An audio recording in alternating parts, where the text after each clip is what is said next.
pessoal, sejam bem-vindas, sejam bem-vindos ao Buildcast. A gente sabe que uma boa estratégia digital ajuda todo tipo de negócio, mas não existe negócio sem uma construção de marca relevante.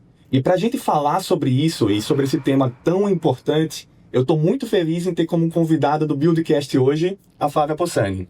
A Flávia, tem mais de 20 anos de atuação em posições estratégicas em diversos segmentos, passando por telecomunicações, por turismo, por varejo, e uma jornada que a gente vai falar muito aqui dentro do nosso roteiro, mas principalmente sobre várias experiências construindo e fortalecendo marcas que refletem negócios para todas as empresas. Antes de tudo, Flá, bem-vinda ao Buildcast. Obrigado por estar aqui. Eu que agradeço, Paulo. Uma honra, muito feliz de ser convidada aí para esse momento com você.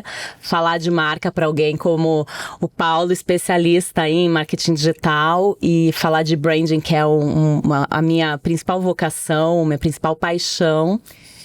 Como você falou, eu venho construindo marcas há mais de 20 anos, em posições estratégicas dentro do marketing das empresas, e passei por cenários, né, a Vira, que hoje é a minha consultoria e agência, há 2 anos, o nome vem daí, de viradas de marca, viradas estratégicas, viradas de posicionamento. Então, eu sempre passei por momentos chaves dentro das marcas de fazer essa virada. Então, acho que meu know-how vem disso. E mais do que dentro das marcas que passavam por momentos diferentes de reconstruir, ou seja uma identidade visual, relançar um nome, ou só uma mudança de posicionamento de direção estratégica, o mundo mudou demais, né? Então, eu acho que o que a gente acompanha hoje na virada do mundo digital é muito forte. Marca é percepção, marca é como eu sou visto, né? O que eu levo para o cliente, como que ele recebe isso.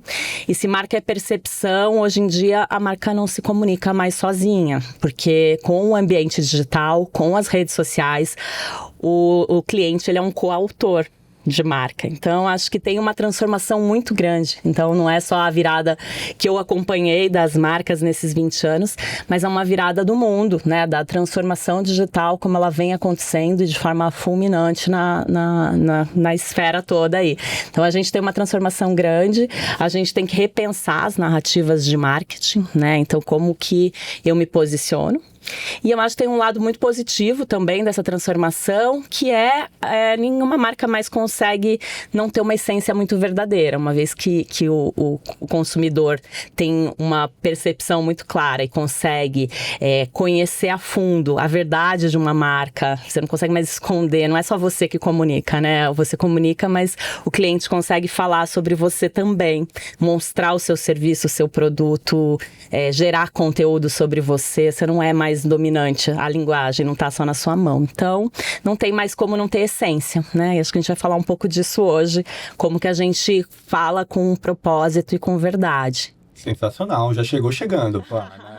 A gente nem mencionou várias das marcas que você trabalhou pré-Vira e que com certeza quero que você aprofunde aqui o que você já está fazendo junto com a Vira, mas quando você menciona sobre essência, sobre transformação, a gente está falando de Aviva, Rio Quente Resorts, Costa do Sauípe, a gente está falando de Bfly, a gente está falando de marcas embaixo do guarda-chuva, de Souk, de Aida, de Oas, não é isso? Oas, a marca de moda, né? Exatamente. E muito tempo dentro do Royal Palm também. Então, você está falando de marcas que interagem com experiência de cliente e que têm uma responsabilidade ainda maior, porque se os clientes não têm uma percepção positiva com aquele segmento, principalmente a gente está falando aqui de turismo, de serviços, de varejo, poxa, o detrator é muito grande. Você falou algumas palavras-chave, né? Percepção, essência, construção.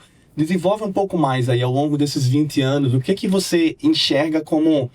A gente fala muito sobre canais e sobre gerações, mas a percepção é algo inerente ao ser humano. O que você enxerga de mais relevante de transformação ao longo desses 20 anos trabalhando com transformação de marca? Eu passei, como você falou, por transformações de negócios, né, de marcas de turismo, né, e marcas que mudaram, que passaram a ter uma marca-mãe com as suas submarcas de destinos, no caso da Aviva com Rio Quente, Costa do Sauípe. Passei no turismo também pela Bfly, que virou a marca guarda-chuva de um ecossistema enorme de marcas, né? Você tem desde uma Flytour no turismo de corporativo, até uma STB, uma Queensberry no segmento de luxo. Então, um guarda-chuva enorme. Pensar arquitetura de marcas é pensar em portfólio, né? É pensar um pouquinho e se esse posicionamento ele precisa ser coerente a uma única marca, uma marca guarda-chuva, uma marca mãe, ou se você tem independência. Então, a gente pensa muito em narrativa de marca nesse lugar de quão próximo eu preciso estar dessa marca mãe, dessa essência da marca. Ela é uma só, ela é uma cultura só que desce para todas as marcas de produtos, ou não, eu tenho essa independência, eu tenho negócios que vão ter atributos muito próprios, vão ter posicionamentos diferentes, vão ter até mesmo identidades que não têm relação. Então a gente sempre olha, isso quem define isso é a estratégia do negócio, né? É fazer um pouco, entender o cliente, entender o mercado. Então são aprofundamentos muito mais estratégicos, né, do que sobre marca, sobre talvez uma ponta final do iceberg ali, que é o que o mercado vê, que é a forma como comunica, é a identidade visual. É muito mais do que isso, né? É uma essência que está ali de pensar a estratégia do negócio e também no longo prazo disso, porque muitas vezes tem respostas que você tem, mas às vezes você não sabe o quanto isso vai expandir. Será que eu vou ser mais multidestino do que eu sou hoje? Eu vou ter outras unidades?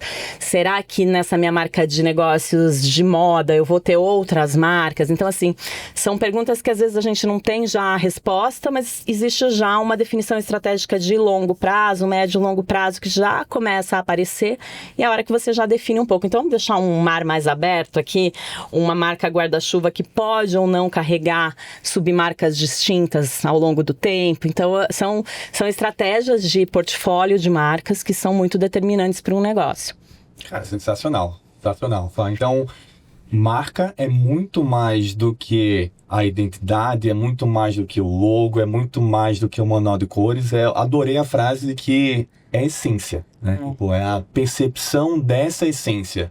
E aí, fala um pouco mais agora, já do lado Vira, né, de como você consegue mapear e ajudar empresas a partir dessa atividade de CMO as a Service, para conseguir transformar essa visão de negócio a partir dessa percepção, a partir desse reflexo da essência. Sim, hoje a Vira ela tem esse papel de olhar marcas, estratégia de marcas, uma consultoria focada em marca e marcas olhando no âmbito de comunicação em todas as esferas, né? A gente é uma agência full service em várias frentes, a gente tem parceiros estratégicos em frentes em que a gente não é especialista. Mas eu, por ter sentado muito tempo na cadeira de CMO, eu me coloco hoje como uma CMO as a Service dentro das marcas. E antes de sair falando, olha, a Vira sua solução de negócio, não. Primeiro a gente olha, entende qual é o universo que você tá, se você já tem um time de marketing ou não tem, se você já terceiriza uma agência e já tem uma frente especialista em alguma. E vamos fazer as perguntas, né, sobre a marca, entender o universo que a gente tá.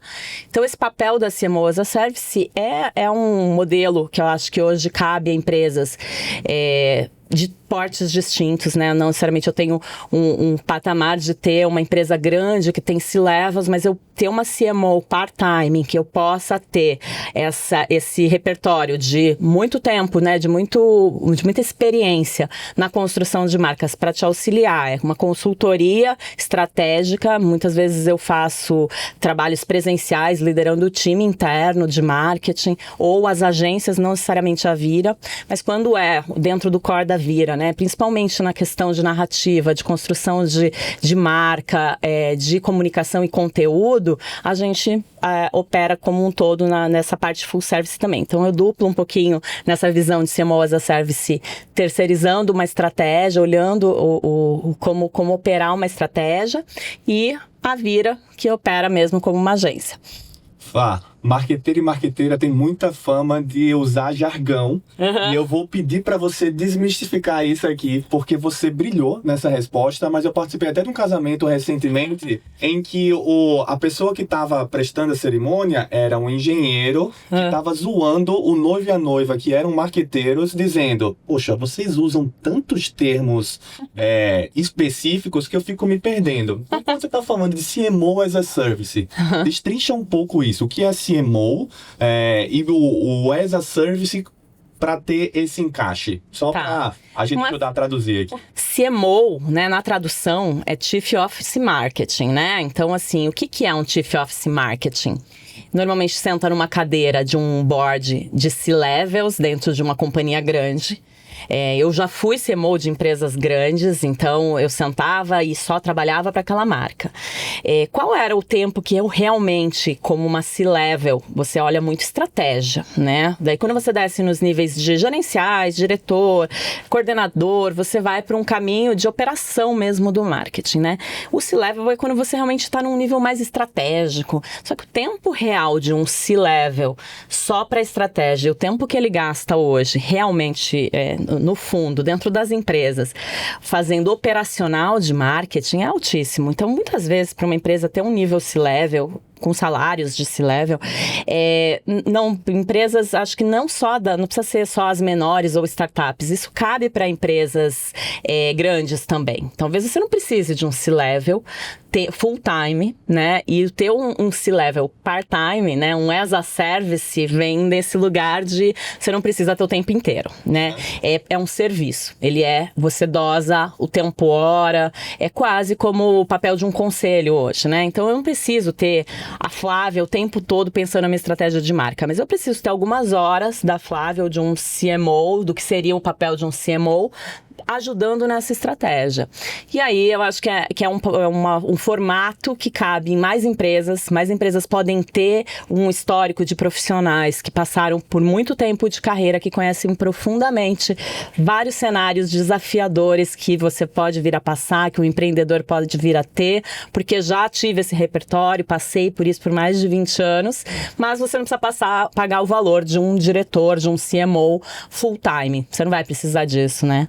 Então, full time também a gente não precisa usar, mas o marketing está cheio mesmo dos termos, né? O marketing não, o mundo corporativo de modo geral. Né? Excelente, Flá, excelente. E para aproveitar esse repertório que você mencionou, né, de múltiplas marcas atuando, muitas vezes essas marcas estão embaixo do mesmo guarda-chuva, né, do mesmo grupo corporativo. Sim. Então, você mencionou já algumas empresas em que tinham produtos ou serviços que trabalhavam com públicos distintos. Como é que você, como uma estrategista de marketing, harmoniza essa situação de múltiplas marcas embaixo do mesmo grupo? A gente pensa muito no que tem sinergia real de oferta, de valor para o cliente. Em que faz sentido estar num mesmo núcleo de identidade, seja visual, seja de oferta do serviço. Então, quando a gente pensa em hotelaria, por exemplo, a gente vê muito isso, né? Uma marca guarda-chuva de um grupo e as marcas. Quando elas têm entregas muito distintas, né? Você tem lá desde um econômico a um premium, né? Na hotelaria você tem isso.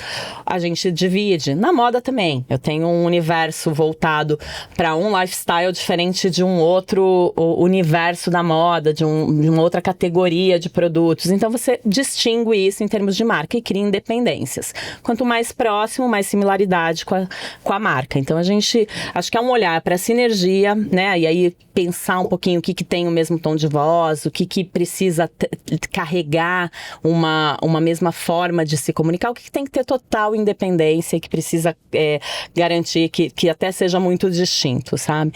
A gente olha muito para plataformas de marcas, a própria Apple tem diversas, Magalu tem diversas marcas e submarcas, né, do ecossistema delas. Então, esse termo ecossistema hoje, né, a gente ouve muito no mercado, já foi plataforma, agora é ecossistema, essa outra moda nossa de ficar mudando os nomes, às vezes, de coisas que são, no fundo, são arquiteturas, são formas de pensar negócios, né, e orquestrar, né, os diferentes portfólios de um produto.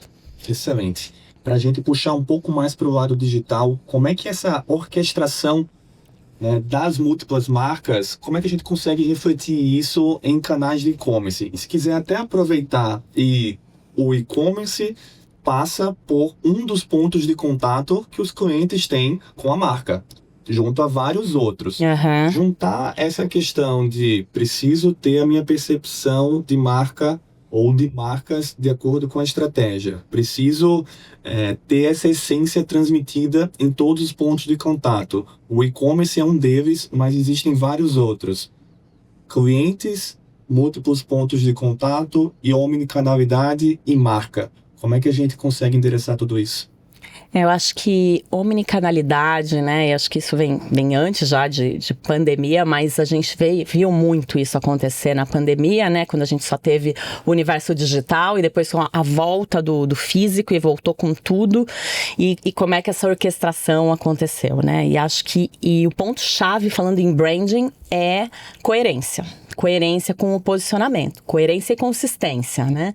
Então, como é que eu tenho hoje uma vendedora de loja que está digitalizada, tá? Virou uma influenciadora, pós-pandemia passou a vender online, passou a vender por WhatsApp, passou a se comunicar como uma influenciadora da marca, né? Assim, começa na pandemia, eu acho, mas isso amplifica, segue até hoje, né? E aí eu tenho um ponto de venda físico e eu tenho um ponto de venda online. Como é que é essa minha comunicação no online, na hora que eu vou para uma esteira de growth, na hora que eu vou para os canais digitais, né, para o e-commerce mesmo, e a hora que eu tenho a vendedora na ponta também mandando um WhatsApp para cliente, será que eu estou na mesma pegada, falando com a mesma linguagem? Então, acho que existe uma prova de fogo para as marcas, né, com omnicanalidade, se você está conseguindo manter uma mesma narrativa, uma mesma conversa, um mesmo tom da marca com consistência, né? Marca é consistência, é coerência de longo prazo, né? Poucas marcas sabem fazer isso bem e em todos os canais, e é um grande desafio. Então, acho que a omnicanalidade, esse universo, né, que mistura aí o online e o físico, se prova o tempo todo com essa questão da marca. Marca é essência, marca é consistência, marca é percepção, marca é tudo isso e mais um pouco, né? Por isso que quando se fala isso, preciso melhorar minha estratégia de branding, Gente, como assim, né? Vamos aprofundar um pouco mais, né? Como é que eu melhoro a minha consistência, como é que eu melhoro a minha essência, como é que eu... E não é curto prazo, né, Flá? A gente precisa ter algumas coisas que reflitam em dados, em números, em indicadores, mas você tem reforçado isso que é uma jornada. Como é que a gente consegue, talvez, equilibrar um pouco essa questão dos dados com a criatividade e a consistência que o branding e a construção de marcas demanda? Como é que a gente pode juntar, já que você falou de C-levels anteriores, o CFO com a CMO trabalhando juntos numa mesma estratégia? Eu acho que dados hoje é um poder de marca, né? Se a gente fala que marca é a percepção, hoje em dia a gente tem essa percepção na nossa mão com dados. A gente consegue saber como que o cliente está se comportando digitalmente, como ele está interagindo com a marca, feedbacks em tempo real. Então, assim, tá na nossa mão ter os dados e entender. O que eu acompanho muito, né, dentro até da cadeira de CMO, olhando esse olhar mais generalista, né, a gente sempre teve branding e performance. E um olhar errado de você separar esses mundos, né? Então, branding, awareness é um lugar e toda a frente de performance, growth, quase que não se conversa. E os dados estão aqui, ó, munindo a frente de performance, de growth, de CRM. Então, todo esse lado e não está retroalimentando toda a narrativa de marca, de performance, né? Que vai alimentar a performance, mas de storytelling. Então, hoje a gente está com o poder na mão, né? Com dados. A gente tem muito mais dados do que a gente tinha antes, a gente tem feedback em tempo real. Antigamente você tinha que fazer pesquisas, você tinha que gastar muito para colher realmente qual é a percepção da minha marca. Hoje você tem isso dentro, né, das áreas especialmente voltadas ao digital, é onde você tem, mas todo o universo hoje de redes sociais, você consegue coletar, né, desde NPS, que tem tantas formas de se munir de dados e retroalimentar a sua narrativa digital, sua narrativa comercial, sua narrativa junto a todos os ambientes que você opera. Então, acho que é um pouco juntar isso, assim. Acho que dados é uma grande força para a criatividade, no fundo, né? Então, a gente está falando muito menos de inteligência artificial e muito mais de como munir para o humano depois. Isso é espetacular. Isso é espetacular. Sem dados, você é apenas mais uma pessoa com opinião, que a gente já escutou várias vezes. E então, os dados municiando a estratégia, inclusive da construção de marca. Mas muito se fala de construção de marca associado à criatividade, Flá. Associado até o que você mencionou agora de storytelling. Como é que a gente consegue, né, unir toda essa possibilidade que a quantidade de dados disponíveis tem hoje numa contação de história, numa narrativa eficiente que transmita a essência da marca? Eu acho que essa é a grande pergunta, porque tem dois lados, né? Por mais que hoje você consiga usar a criatividade e tá fácil hoje construir conteúdo com inteligência artificial, você constrói grandes narrativas, grandes histórias, crio muito mais rápido, né? Faço uma esteira O volume tá mais fácil. Mas será que isso está sendo autêntico? Será que isso está realmente engajando de verdade o meu consumidor? E o que vem se provando, né, com o outro lado, toda tendência tem sua contra-tendência e no caso de redes sociais e de inteligência artificial, desse universo que a gente já está saturado, né, da comunicação e do mundo digital, vem também um pouco das pessoas se desligando, querendo mais saúde mental, querendo ficar menos nas telas, então querendo mais humanização, querendo mais contato real. Então, acho que um storytelling de uma marca tem que ter em mente que eu preciso sim usar esse poder de amplificar e de construir narrativas que hoje está muito mais fácil, mas ela precisa ser autêntica, ela precisa ser verdadeira, ela precisa ter essência. As novas gerações já não se conectam com conteúdos muito curados, polidos, muito, muito bem editados, né? Quanto mais verdadeiro aquela coisa que parece feita sem grandes edições, tem muito mais valor, né, pros clientes hoje, por isso, por passar mais autenticidade, mais verdade. Então, acho que é o caminho aí de...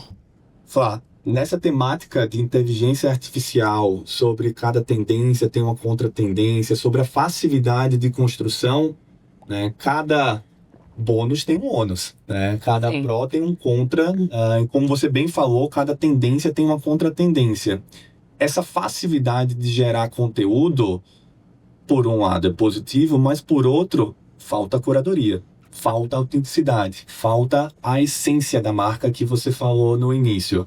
Como é que a gente consegue endereçar isso e evitar que os canais de YouTube, plataformas, redes sociais virem um mar de informação sem alma? É um grande desafio e eu acho que isso está na mão das marcas ao fazerem perguntas antes de saírem carregadas de facilidade e disseminando conteúdo e conversas em lugares em que não faz sentido, né? Então faz sentido eu falar sobre isso. Eu vejo o LinkedIn, né? Virou um ambiente em que todo mundo publica artigos, assim, você fala, nossa, eu nunca vi essa pessoa ter essa autoridade para falar desse tema, mas porque com a inteligência artificial a gente sai falando de diversos assuntos que não necessariamente faz sentido, tô falando de pessoa mesmo como marca pessoal, mas também para as marcas, né? Será que eu preciso estar em todas as condições hoje com inteligência artificial eu tenho, de estar em todas as plataformas, de me lançar em tudo, em criar uma esteira de criativos para vários universos com textos longos e profundos sobre tudo. Será que faz sentido para minha marca? Será que vai ser autêntico? Como que isso vai ser recebido pelo meu cliente, né? Então eu passo a olhar pessoas mesmo que eu falo, gente, mas essa pessoa nunca falou sobre isso, não me parece alguém que tem autoridade sobre esse tema ou conhece profundamente esse tema. Então tem que tomar um cuidado, acho, tanto no universo pessoal.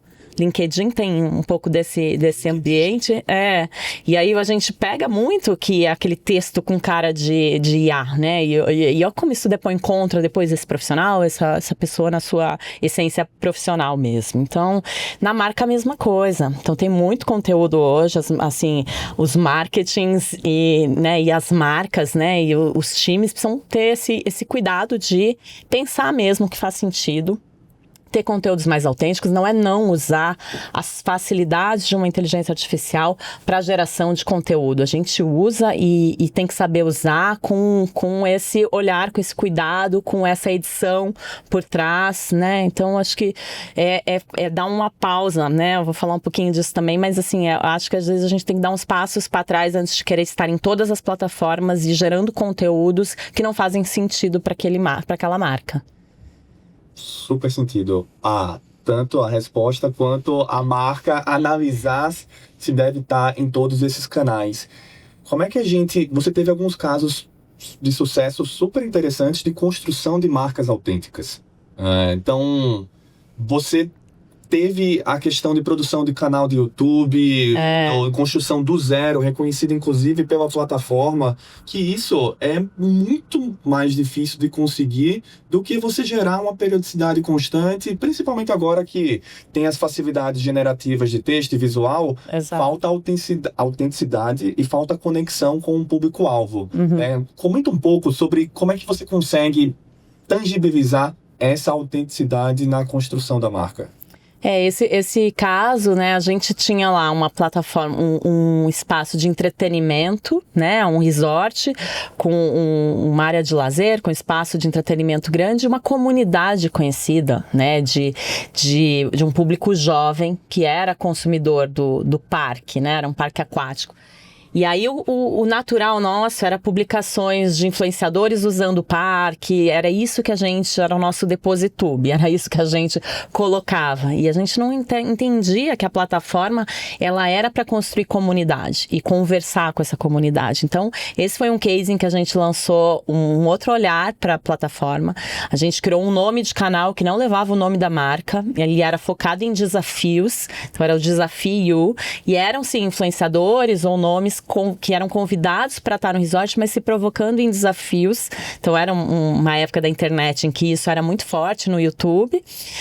Mas aí eu acho que foi um ponto de atenção de se aprofundar um pouquinho com quem eu estou conversando, né? Quem é esse meu cliente? Qual é a narrativa que vai fazer sentido para ele? Não é simplesmente publicar conteúdo por publicar conteúdo. Então foi um olhar a comunidade, olhar o que fazia sentido e então sim lançar o canal e esse canal sim teve mais de 100 mil inscritos muito rapidamente num espaço recorde, a gente ganhou, né, esse reconhecimento do próprio YouTube, então virou uma plataforma hoje reconhecida com um olhar para uma comunidade específica que eram jovens, não era nem o decisor da compra do resort, que a gente acredita que seja a mãe ou o adulto, não, é a criança, era um público voltado para essa geração. Então, é entender isso, para qual geração eu tô falando, com quem que eu vou estabelecer essa minha conversa, em qual canal. Então, é diferente falar no YouTube, assim como hoje. Gerar conteúdo no TikTok não é você fazer uma adaptação do seu Instagram. Então, são conversas diferentes, é um olhar do criador de conteúdo versus, né, o influenciador. Hoje são narrativas diferentes. Então, esse passo atrás de olhar com cuidado a plataforma que você vai se posicionar. Isso faz tanto sentido, Fly, e tão pouca gente, pouquíssimas empresas conseguem aterrissar nisso, né? Porque querem modelos, querem frameworks, querem replicar, né? Se meu concorrente fez isso, eu vou colocar aqui. Você teve esse exemplo super interessante de entender o que é que o contexto estava pedindo, o que é que a comunidade estava pedindo para conseguir endereçar alguma dessas dores. Se alguém for tentar reproduzir isso exatamente agora e não fizer sentido, vai flopar. E aí, por exemplo, eu tenho visto muito sobre marcas patrocinando, né, plataformas de entretenimento, né, filmes, séries, e tendo alguma posição um pouco mais sutil, mas se posicionando através daquilo porque está capturando atenção. Isso talvez seja um recorte do momento atual em que as comunidades, ou parte do público-alvo de algumas das marcas que estão fazendo isso, vão se sentir impactadas, vão se sentir percebidas, vão reconhecer a essência da marca. Adorei essa frase que você falou, de como é que isso está sendo tangibilizado naquele produto que está sendo consumido, mesmo que o produto não seja o produto direto da marca. Sim, a percepção que ela está trazendo, sim, o cenário indireto. Mas isso conversa muito com como é que o branding se conecta ao presente e como é que você se antecipa ao futuro ou algumas tendências. Eu queria aproveitar para pegar da sua percepção o que você imagina como eu preciso traduzir a essência da minha marca, eu preciso estar em canais apropriados, dar um passo para trás para analisar quais deles são os mais relevantes para mim, mas se eu sou uma marca, você também é professora de branding, a gente não falou sobre isso, mas você já está transmitindo nas suas falas. Se eu estou estudando branding para a minha empresa ou para a empresa que eu quero trabalhar, e eu preciso fazer um plano plurianual, um roadmap, que tipo de tendência, ou que tipo de atividades, o que é que eu posso vislumbrar enquanto futuro do branding? E se puder puxar uma sardinha para o digital, eu agradeço.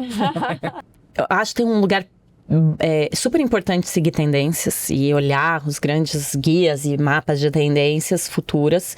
Mas a gente tem que tomar um cuidado, porque se todo mundo se posiciona olhando tendência, a gente fica todo mundo no mesmo lugar, né? Assim, no mesmo repertório, na mesma direção, criando... Por isso que a essência, o antes eu ter muito claro que da minha personalidade de marca, do que daquele meu atributo que é único, que me diferencia dos meus concorrentes. Sim, eu posso usar uma tendência, ou entender a tendência futura e me conectar com ela, com aquilo que me deixa, que traz a minha distintividade em relação aos meus concorrentes. E acho que as grandes marcas a gente vê as que perduram. Você vai olhar um Itaú, olhar uma Coca-Cola, marcas assim centenárias, né? A gente está falando de que são marcas jovens, que se comunicam hoje de forma muito atual, né? Você vai falar que a Coca-Cola tem 200 anos. Sim. E é extremamente atual e atualizada com as tendências, mas com a sua forma autêntica de se comunicar. Você vê o Itaú, completou 100 anos, né? Com a campanha que traz uma Madonna, e num momento em que está todo mundo querendo ser jovem, vivendo de procedimentos estéticos. Que marca quer falar que tem 100 anos? Né? Então, tem um olhar de é o que eu sou, é a minha verdade, é a minha autenticidade e é o meu valor de marca e que não me torna obsoleto frente a outras marcas.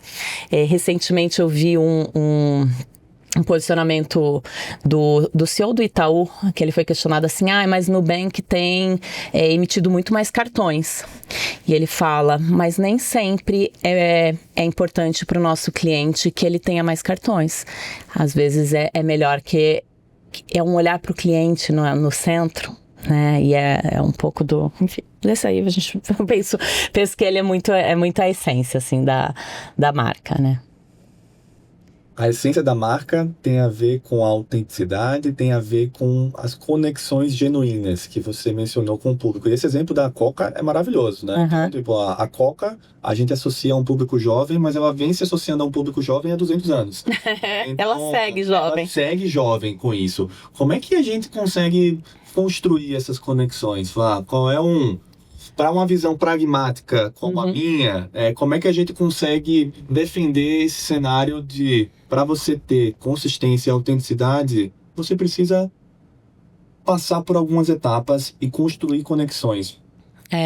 Eu acho assim, tem muita metodologia hoje pra gente pensar em branding, então acho que a gente tem muito essa questão do propósito em primeiro lugar, entender a minha essência, entender o Golden Circle ali, de perguntar, fazer a pergunta, né, do meu propósito principal e depois sim, seguir para uma estratégia, para um posicionamento, definindo os meus atributos. Então a gente segue muita metodologia de olhar para a marca, de fazer as perguntas certas e a hora que você tem esse mapa, esse wireframe de como que vai ser o meu posicionamento, de como eu vou me comunicar, fica muito mais simples. As respostas de como eu vou me diferenciar, daquilo que conecta, não conecta, que canal eu devo ou não devo estar, é isso que vai facilitar, né, o posicionamento de uma marca a longo prazo, né, a médio e longo prazo. Acho que é assim que marcas que perduram aí hoje conseguem estar com essa consistência ao longo do tempo. Consistência ao longo do tempo. Super. Como é que a gente consegue trazer alguns indicadores para mensurar essa consistência, para mensurar essa relevância do branding? Quais indicadores você sugere? Marca no fim do dia, ela é sobre percepção e hoje a métrica principal de um indicador de marca é a escuta, né? O quanto eu estou conseguindo trazer o feedback, né, à volta da minha marca percebida para o cliente. Então, a gente tem indicadores de marca, né, que a gente pode olhar desde engajamento, a frentes até de rankings de marcas globais, mas das marcas menores, essas que não vão estar listadas num ranking de marcas mais valiosas, a gente tem muita forma de mensurar o feedback do cliente através do posicionamento da marca em diversas frentes, né? Presencialmente, na boca do balcão, há um engajamento de rede social, há um feedback de um Reclame Aqui, de um NPS. Então, assim, é saber usar todos esses elementos, trazer para dentro de casa, olhar o que hoje não está respondendo à essência dessa marca, o que está indo fora daquilo que ela se propôs a ser e corrigir, né? Fazer as correções. Então, acho que o maior indicador de marca é esse feedback, essa escuta do cliente que está na nossa mão. A escuta do cliente que está na nossa mão. Então, a gente precisa consistentemente, como você mesma falou, ter esses dados, estruturar e atuar em cima deles, mas sempre com esse autoconhecimento, né? Tipo, não só enquanto pessoa, mas enquanto marca também, de dizer, Sim. Eu quero me posicionar dessa forma, eu quero estar nesses canais, eu quero transmitir esse tom de voz, eu quero que essas mensagens sejam percebidas, exatamente. Que a minha essência seja percebida pelo meu público. É perfeito, é a hora que eu defino claramente quais são esses meus atributos, o que são esses meus diferenciais, o que são esses queens, né? Esses pontos chaves do meu negócio, da minha marca, que precisam ser reconhecidas. A hora que eu dou check nisso e eu consigo perceber que eu tenho feedback sobre todos esses pontos, é quando eu entendo que a marca tá acertando. E eu acho que isso se reflete em vendas, isso vai se refletir em performance, isso vai se refletir em NPS alto, em vários indicadores de mercado que a gente vai olhar e vai ter a comprovação de que estamos no caminho certo. Isso é sensacional. Minha base no início foi growth e performance, como você falou no início, quando ainda tinha essa distinção bem clara, né? E hoje existem muitas evidências, né? Tipo, inclusive colocar aqui para quem estiver vendo a gente, de campanhas focadas em captura de demanda, para não chamar de growth ou de performance, elas acabam tendo melhores índices de eficiência quando são tratadas com marcas mais fortes. O seu custo de aquisição é menor, o seu custo por clique é menor, o tempo de navegação, a taxa de rejeição são refletidos melhores quando você tem marcas bem percebidas junto ao seu público-alvo. Então, você quer melhorar a sua performance, o seu growth, construa a sua marca, fortaleça a sua marca, tenha essa essência muito bem traduzida, porque isso vai refletir em indicadores financeiros também. E você, tendo passado por vários casos desses ao longo desses 20 anos, queria que você trouxesse um dos exemplos. Você poderia falar 2 ou 3, mas que um dos exemplos dessa virada de marca, dessa transformação que você fez, como é que, nesse projeto, quando a gente começou, não tinha clareza de que iria trazer esse tipo de resultado financeiro, percepção. Estou tentando aterrissar um pouco mais para quem não é de branding, para mostrar o potencial da construção de marca, da transformação do negócio. Conta um desses casos de sucesso que você teve.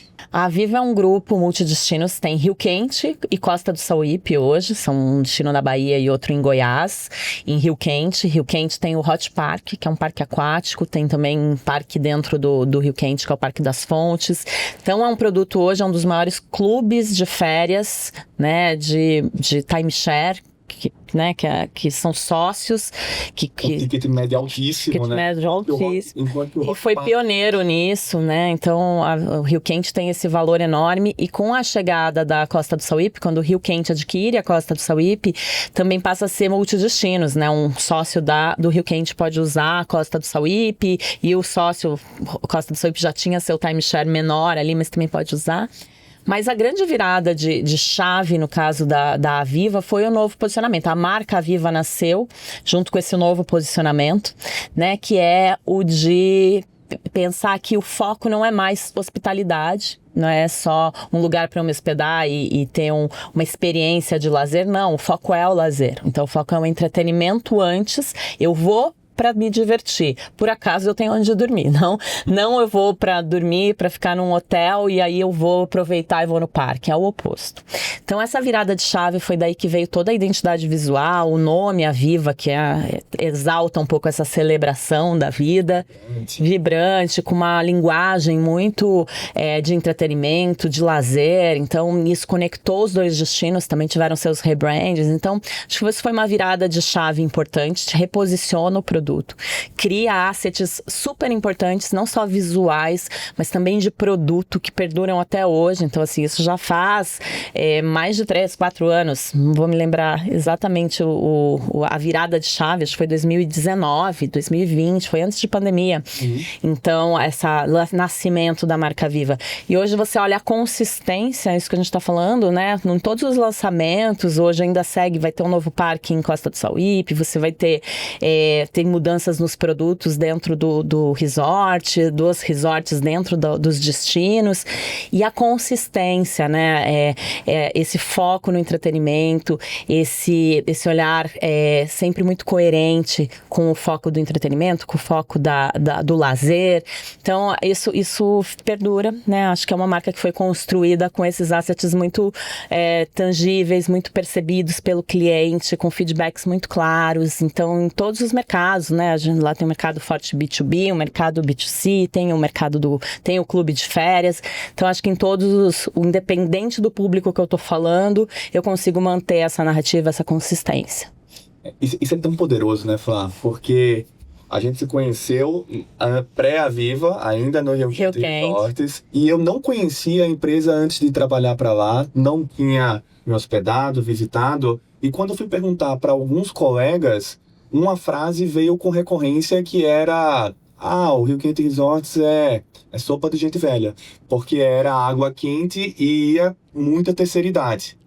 Então, essa percepção de um público característico em um segmento e você reposicionar de uma forma vibrante, entretenimento, conseguindo reposicionar isso, trazendo novos públicos e mantendo esses atuais, porque, gente, não tem idade para se divertir, né? Então, não tem idade para aproveitar o entretenimento que o complexo oferece, mas a essência não estava sendo transmitida.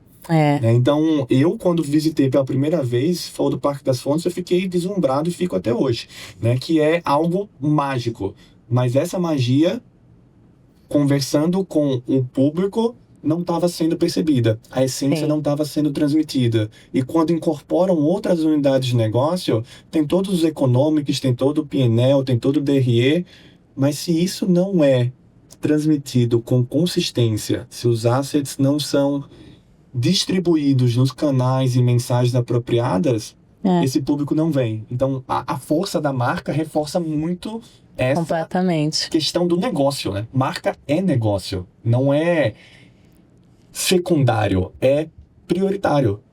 Exatamente. Acho que esse é um ponto-chave aí. Recentemente também a Flytour, né? A Flytour é uma marca corporativa de turismo, uma agência de viagens corporativa, e passou a fazer parte de um ecossistema. A marca Bfly nasceu, né, dessa junção. Mas Flytour, que já tinha seus 47 anos num segmento B2B, teve que se reconstruir, teve que se relançar também, trazendo outros atributos. Então teve um rebranding aí, né? Um olhar pro branding, mas como que eu não perco uma essência de uma marca de muito tempo, que tem os seus valores, que já tinha uma rede estabelecida, já tinha clientes muito consolidados, né? Mas eu faço uma transferência de um outro olhar, de um novo posicionamento. Então, nesse caso também, como que eu trago valores novos, como inovação, como digitalização, mesmo para B2B, mesmo não sendo e-commerce, venda online, sendo uma venda direta, né, uma venda consultiva, né, com os clientes, mas como que eu transformo esse meu ambiente, esse meu relacionamento com o cliente, muda a percepção de marca. Então, a gente fez essa mudança também, usando falando muito também das figuras, existe uma importância grande de usar um pouco do valor humano, né, dos porta-vozes por trás das marcas. Então, no caso da Vivo, a gente trabalhou muito isso, um pouco do fundador com a nova liderança que assumia como CEO e como que esse posicionamento passava a se comunicar e ganhar um pouco de segurança, de credibilidade, de um novo momento da marca. Então, aproveitar um pouco também a força de quem está por trás das marcas, né? A gente vê muitas empresas que sabem usar isso muito bem, né? Magalu, que eu já citei, né? A Luísa Trajano por trás, assim, são nomes muito fortes, né? Eu falo agora o caso do que é mudar um nome por trás de uma marca, né? Vê o Jornal Nacional agora, com a mudança do Bonner, né? Olha o tempo, foram 5 anos pensando uma sucessão, e a marca Jornal Nacional, ela é uma só, ela tem uma figura que é o porta-voz da marca ali, que é a figura que leva a marca, mas eu preciso fazer uma transferência disso. Então, tem que pensar em todo esse contexto, né? Para diversos... para as marcas e para as pessoas por trás das marcas também. Muita gente subestima isso, né, Flá? Você falou aspectos tão importantes e me vieram 2 exemplos na cabeça rápidos.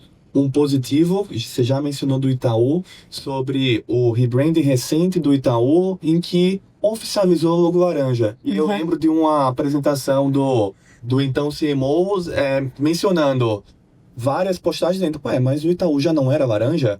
Porque a persistência, a consistência, a identidade, a essência, os canais já estavam sendo preparados, mas não, era azul. Gente, ninguém lembra que era azul, né? Ninguém lembra que era azul porque isso foi construído e a percepção foi muito bem transmitida. Isso como um exemplo positivo. E o outro exemplo negativo recente, o da Jaguar, né? Então, o quanto dessa identidade, o quanto desse... Você pode ter N argumentos, mas se você não consegue, né, traduzir...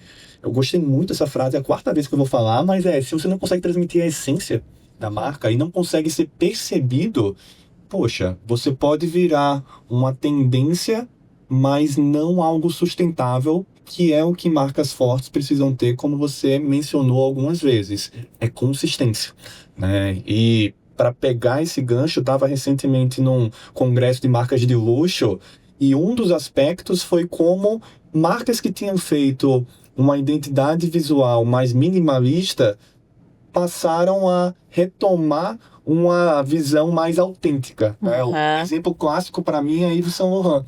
Então, a Yves Saint Laurent começou a ter as letrinhas mais minimalistas, mais dentro daquele período de quiet luxury. Coloca agora de novo, meteu aquele itálico, aquele elemento mais, sei lá qual o repertório para usar isso, mas você olha, puta, isso aqui é Yves Saint Laurent.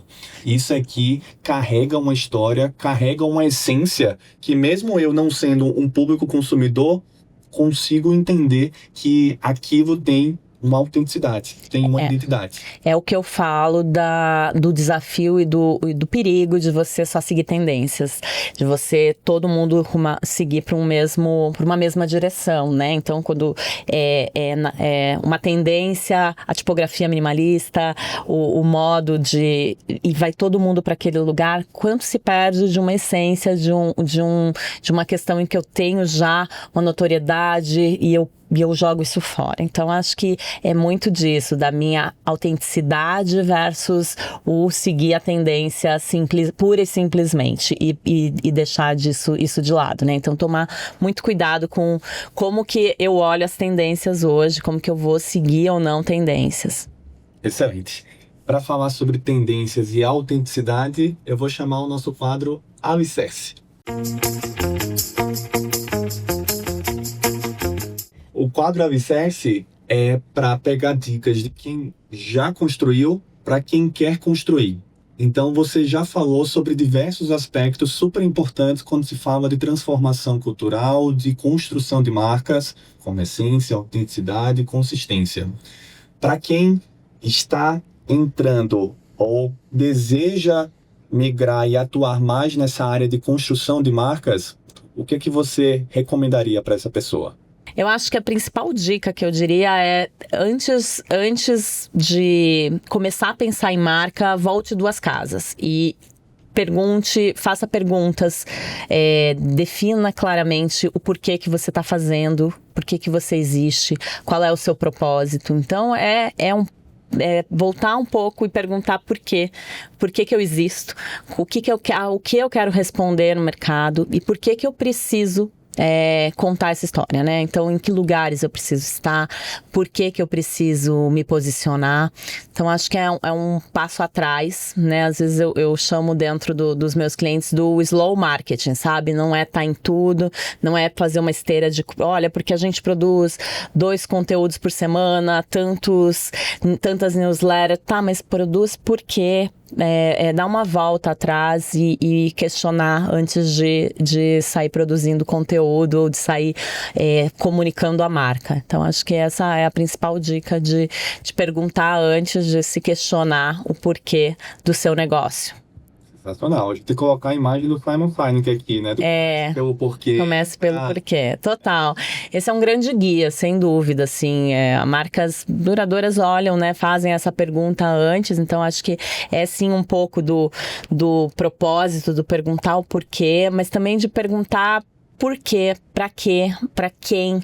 Então, acho que a gente tem que fazer um olhar um pouco mais crítico da presença de marca hoje em dia. Excelente, excelente. Autoestima e pensamento crítico valem não só para pessoa física, mas para pessoa jurídica também. Você precisa saber quais são os seus elementos. Vamos para a sessão de terapia. Total, mas a gente tem uma terapia corporativa praticamente, né? Porque quando fala de uma marca que não tem autenticidade, assim como uma pessoa que não tem autenticidade vai seguir a tendência e pode, enquanto pessoa física, se tornar infeliz, enquanto pessoa jurídica se tornar pouco lucrativa ou quebrar, né? Se a pessoa não sabe o porquê está falando aquilo e reforçando com seus elementos, ela se torna pouco memorável. E a marca pouco memorável, ela tem que ter mais esforço financeiro para conseguir transacionar, ela vai ter mais dificuldade em lançar produtos ou serviços correlatos, então tudo acaba se amarrando em negócios, mas precisando, ou seja, desde que haja autenticidade e haja pensamento crítico. Então, os 2 passos atrás, antes de fazer, antes do que, se no porquê. Exatamente. Vá, adorei esse papo. Um brinde à construção de marcas, autenticidade e pensamento crítico em pessoas e empresas. Muito obrigada, adorei participar.